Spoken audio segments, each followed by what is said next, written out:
Olá, tudo bem? O CNT Notícias Bahia de hoje está começando e a gente confere agora os destaques desta edição. Empresa Baiana de Águas e Saneamento comemora 55 anos com um olhar para o futuro. Vírus respiratórios e dengue, muita gente ainda confunde os sintomas. E quando o TDAH e o autismo encontram a maternidade, veja os desafios silenciosos de milhares de mulheres. Todos os detalhes agora no CNT Notícias Bahia.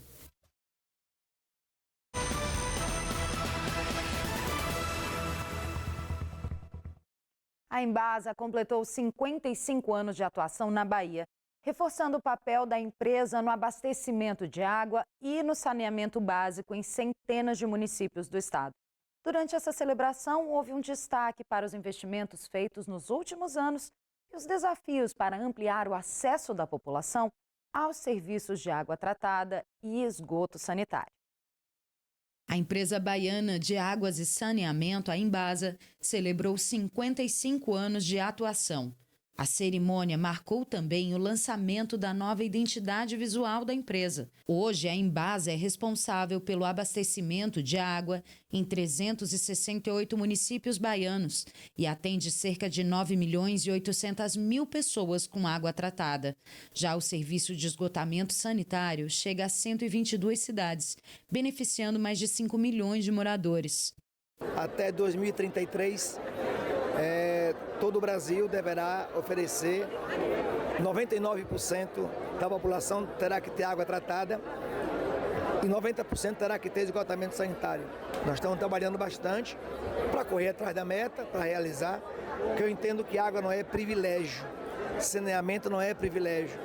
Tem me esforçado bastante ao lado do presidente Lula, agora com o PAC, disponibilizando recursos para que a gente possa garantir tanto investimentos para a construção de novas barragens, ampliação de reservatório, adução de água, inclusive com o Canal do Sertão bastante andado no seu planejamento, e chegarmos em cada comunidade, povoados, distritos, e destaco aqui a parceria com, além de Lula, o destaque com os prefeitos e prefeitas. Tivemos aqui a presença da UPB, manifestando o interesse em querer continuar assim. Então, parabéns à Embasa, a cada servidor, 55 anos bem vividos, com desafios a enfrentar, mas espero que a gente possa, a partir de agora, cumprir o planejamento nosso, que é a obrigação de tornar a população baiana com acesso à água e a saneamento básico. 2025, mais de 1 bilhão e 800 milhões de reais na ampliação dos serviços de abastecimento de água, levando água para comunidades que nunca receberam água tratada. Isso melhora a qualidade de vida da população, mantém a população ali naquela localidade e também esgotamento sanitário. Esse é o nosso grande desafio. A Embasa tem esse desafio de atingir a meta regulatória de 90% de cobertura de esgotamento sanitário até 2030. A comemoração também marcou uma nova fase da empresa, com a identidade voltada para a inovação, sustentabilidade e modernização dos serviços. E depois do intervalo, você vai ver como diferenciar os sintomas de gripe, Covid e dengue.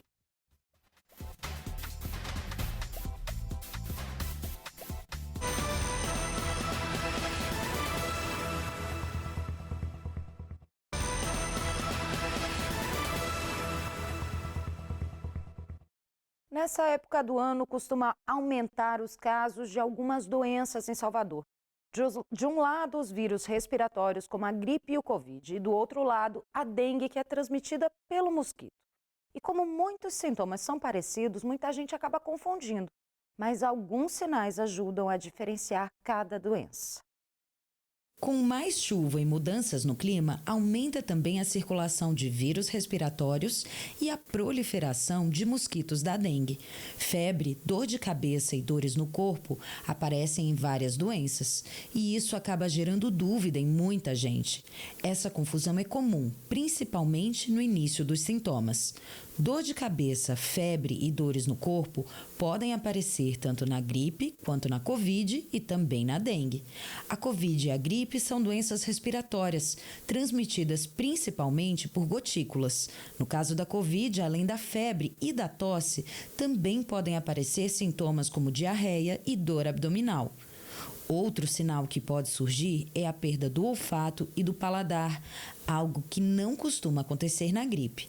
A influenza, vírus responsável pela gripe, também provoca febre, mal-estar, dor de cabeça e dores musculares. A febre costuma ser mais alta e o quadro começa com sensação de cansaço, dor de garganta, evoluindo para dores no corpo. Em alguns casos, a doença também pode evoluir para complicações, principalmente em pessoas de grupo de risco. Já a dengue tem outra forma de transmissão. A doença é causada pela picada do mosquito Aedes aegypti e costuma começar de forma repentina. Entre os sintomas comuns estão a febre alta, as dores intensas no corpo e nas articulações e a dor atrás dos olhos. Também podem surgir manchas avermelhadas na pele. Mas existe uma diferença importante entre essas doenças.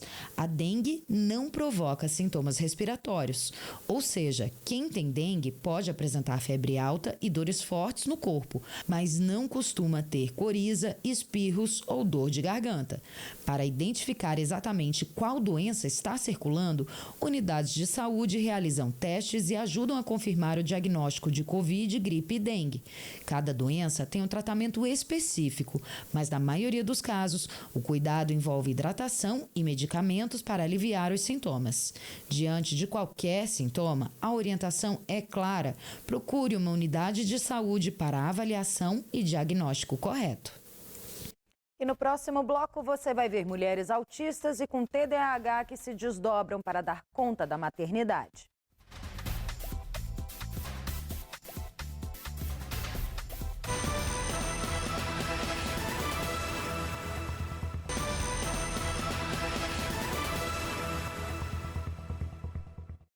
Milhares de mulheres em todo o mundo descobrem diagnósticos tardios de TDAH e TEA. E apesar de desafiador e até assustador, é a partir do diagnóstico que começa uma jornada mais leve, de autoaceitação e autoconhecimento. Nós ouvimos um neurologista referência no assunto para entender como lidar melhor com as emoções e sentimentos. Milhares de mulheres convivem com diversos sintomas e queixas ao longo da vida, sem terem a oportunidade de receberem diagnósticos precisos. Muitas delas só percebem que vivem com algum transtorno após o nascimento dos filhos, ao identificar os mesmos traços nas crianças.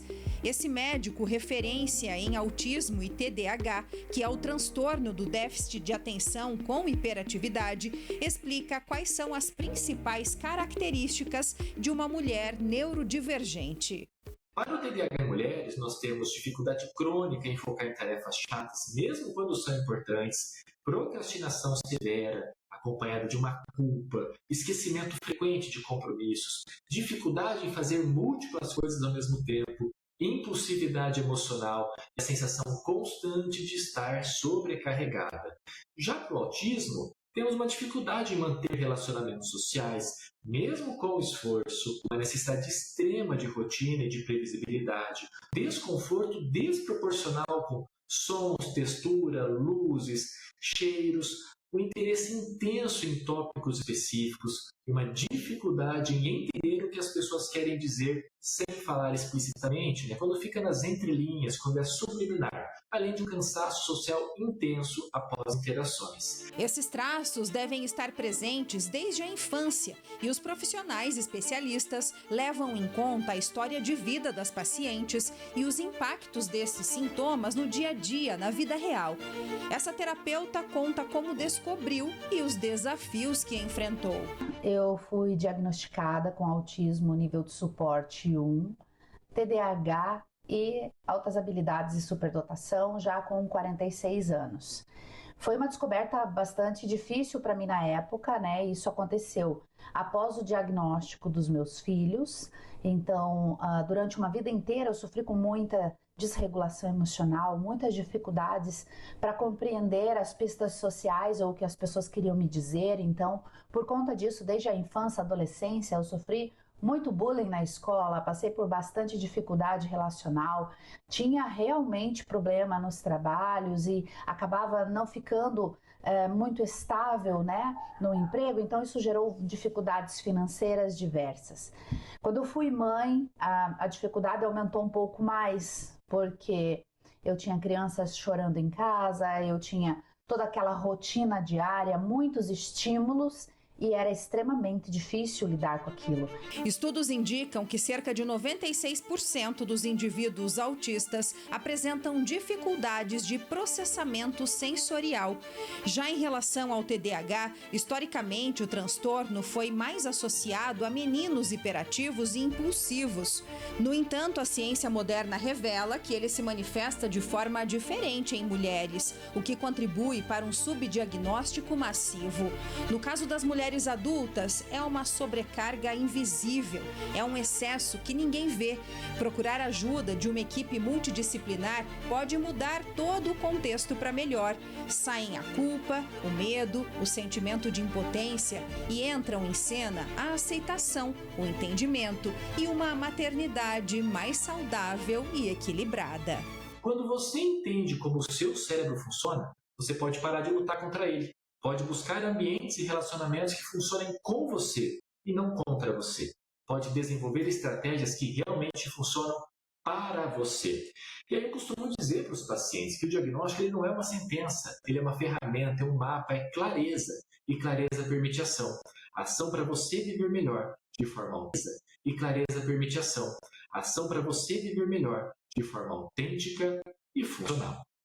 Quando você entende como você funciona e você para de achar que tudo que você sente é frescura, a sua vida fica mais leve, você aprende a ter o suporte adequado. Então iniciei o tratamento para o TDAH e assim a vida ficou mais fácil de ser vivida, ficou mais fácil de compreender meus filhos e inclusive profissionalmente me ajudou demais aí no entendimento dos meus pacientes.